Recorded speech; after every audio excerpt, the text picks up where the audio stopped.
વિદ્યાર્થી મિત્રો, જ્યારે આજે દેશ હરણફાળ ભળી રહ્યો છે ત્યારે આજે દેશમાં એક દૂષણ હજી પણ ફેલાયેલું રહેલું છે, તે છે અંધશ્રદ્ધા. હજી પણ દેશમાં અંધશ્રદ્ધા ફેલાય છે. ગ્રામીણ વિસ્તાર અને શહેરી વિસ્તારમાં હજી પણ લોકો કોઈ પણ બીમાર પડે ત્યારે લોકો દોરા ધાગા, દવાખાનાની બદલે પહેલા દોરા ધાગાને વધુ મહત્વ આપે છે. તો આજે આપણે સ્વચ્છતા અને અંધશ્રદ્ધા એ બંને વિષય પર આજે હું તમને પ્રયોગો દેખાડીશ. તો આપ સૌ ધ્યાનથી સાંભળો અને જુઓ કે આ કેવી રીતે તમારી સાથે છેતરપિંડી કરવામાં આવે છે.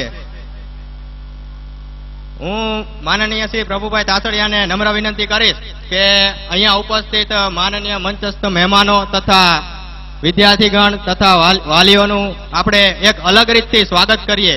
તો પ્રભુભાઈ તાસડિયાને નમ્ર વિનંતી કરું કે સ્ટેજ ઉપર આવે.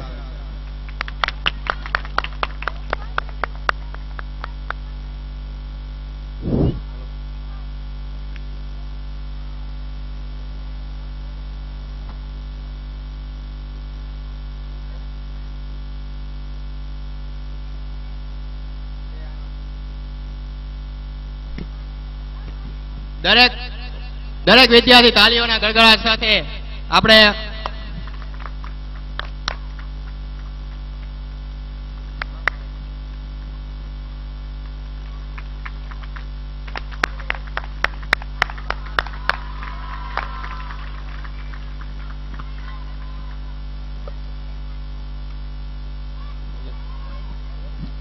હવે તમે ગ્રામીણ વિસ્તારમાં તમે જોયું હશે કે વ્રત આવે, દશામાના વ્રત જોયા છે ને?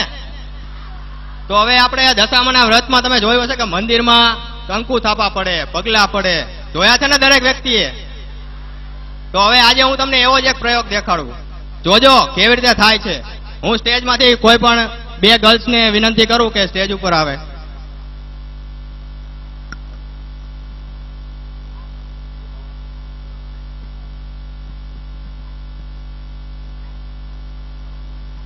આપણી સમક્ષ માતાજી હાજર થઈ રહ્યા છે, તો બધા દરેક તાળીઓના ગડગડાટથી એમનું સ્વાગત કરો. આ થાળીમાં પગ રાખી દો, આ થાળીમાં પગ રાખી દો અને આની અંદર ઉભા રહી જાઓ. તમે આમને પગ દોડાવો હો, એના પગ દોડાવવાના અને સામે ઉભા રહી જાઓ. સામે હા, થાળીમાં ઉભા રહી જાઓ.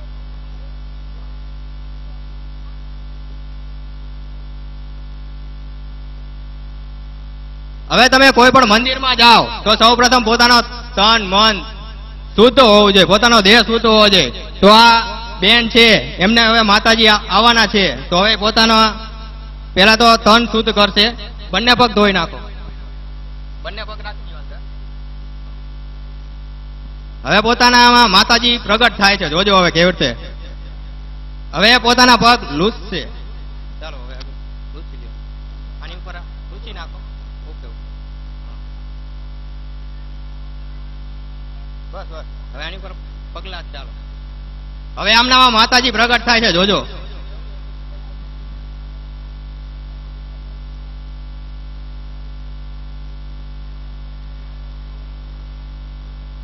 આમનામાં માતાજી આવી ગયા. કોઈને કઈ ખબર પડી? ઉભા રહ્યો, દેખાડું તમને.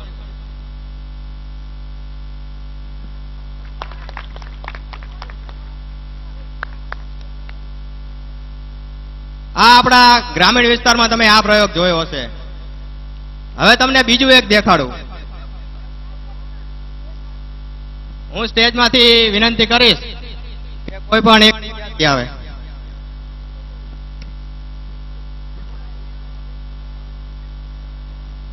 તમે જોયું હશે કે ગાડીની સર્વિસ થાય, મોટરસાયકલની સર્વિસ થાય, દરેક વસ્તુની સર્વિસ થાય, પણ આપણો મગજ છે એનું તમે વિચાર્યું કોઈ દિવસ?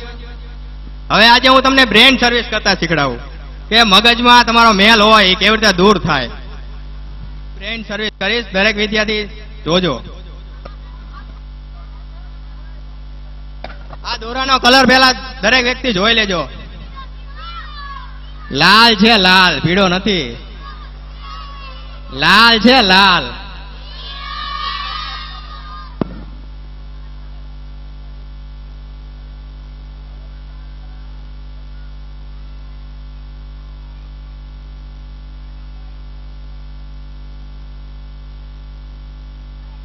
જોજો હવે દરેક વ્યક્તિ આ લાલ દોરાનો કલર કેવી રીતે એમનામાં મેલના સ્વરૂપમાં બદલાઈ જાય છે.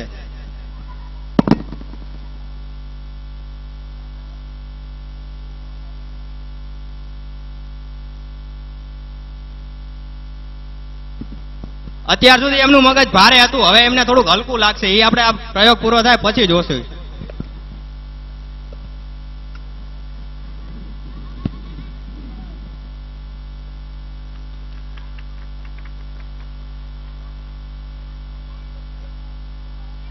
થઈ ગયું ને મગજ હલકું? પૂછી જો એમને જ છે. હા. મેલ ઓછો થઈ ગયો ને તમારો? હા.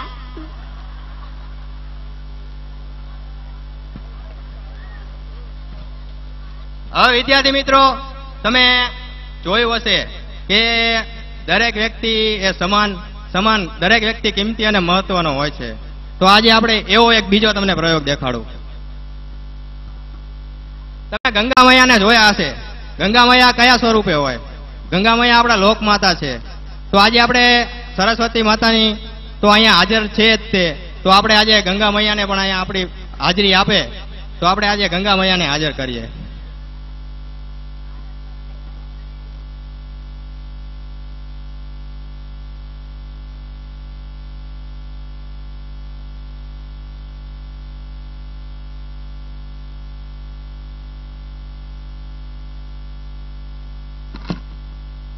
આપણી સમક્ષ ગંગા મૈયા હાજર છે. હવે આની ઉપરથી આપણે એ શીખ લેવાની છે કે જો ગુલાબી વ્યક્તિ ધરાવતો વ્યક્તિ હોય તો એ પોતાનો સ્વભાવ કેવો હોય, કે પોતે સરળ સ્વભાવનો હોય, એમનું સવારમાં મોજ હોય હોય તો આપણને દિવસ સારો જાય. હવે આ જ વ્યક્તિ છે, એને જો કોઈ કુસંગ વ્યક્તિ સાથે એની મિત્રતા થાય તો એનો હાલ કેવો થાય એ હવે આપણે જોઈએ.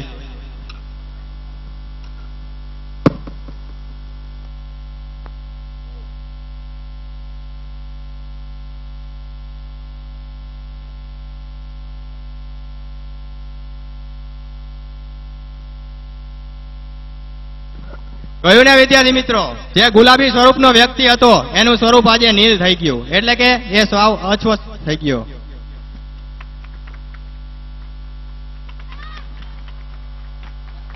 હવે વિદ્યાર્થી મિત્રો, આપણે દરેક વ્યક્તિ અહીંયા હાજર છે તો એક વ્યક્તિને હું સ્ટેજમાં બોલાવું.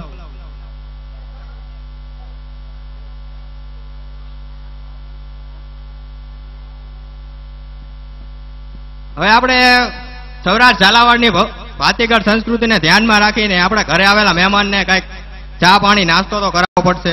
તો દરેક આટલા બધા મહેમાન આવેલા છે આપણી સમક્ષ, તો આ દરેક મહેમાનને કંઈક શરબત એવું તો કંઈક પીરસવું પડશે આપણે. તો ચાલો આપણે એવું કંઈક આજે મહેમાનોને આપી દઈએ. મારી પાસે આજે 3 પ્રકારના શરબત છે. લેમન છે, કાચી કેરી છે અને ગર્લ્સનું ફેવરિટ ઓરેન્જ પણ છે. તો દરેક વ્યક્તિને પેલા તો ઓરેન્જ કેટલાને ફાવશે એ કહી દો, એટલે ખબર પડે મને. સારું, ચાલો કાચી કેરીમાં હવે લેમન છે, બીજું તો મેંગો કે એવું તો કઈ આપણી પાસે છે નહીં અત્યારે. 3 ફ્લેવર જ છે. સારું, ચાલો પછી કહેતા નહીં કે અમે રહી ગયા. સારું, ચાલો ત્યારે હવે તમને દેખાડી દઈએ એ પણ પ્રયોગ.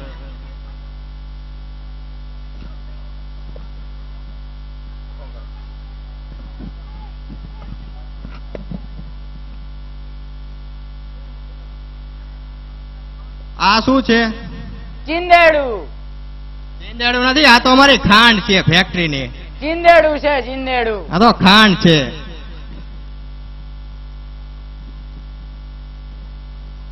હવે વિદ્યાર્થી મિત્રો, શરબત માટે શું શું જોઈએ?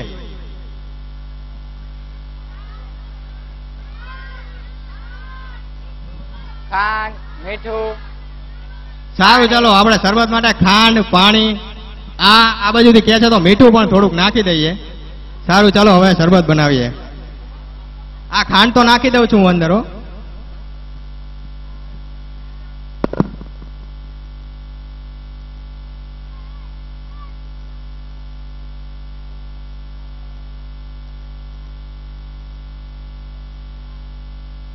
જોજો વિદ્યાર્થી મિત્રો, હું હવે શરબત બનાવવાનું ચાલુ કરું છું.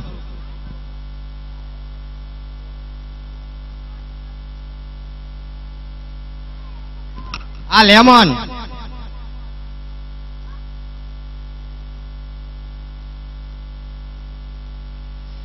આ કાચી કેરી અને હવે ઓરેન્જ છેલ્લે જોજો.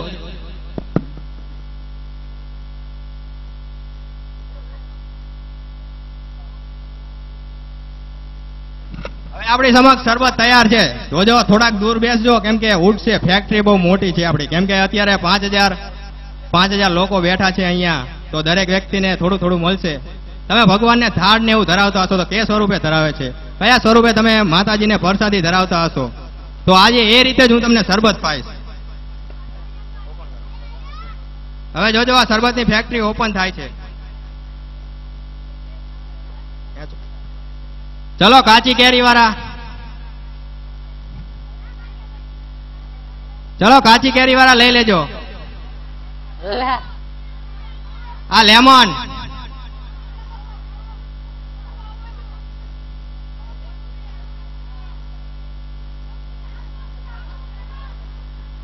ચલો હવે ઓરેન્જ વાળા તૈયાર થઈ જજો, પછી કહેતા ને અમે રહી ગયા હો. હાલો. ચલો ઓરેન્જ.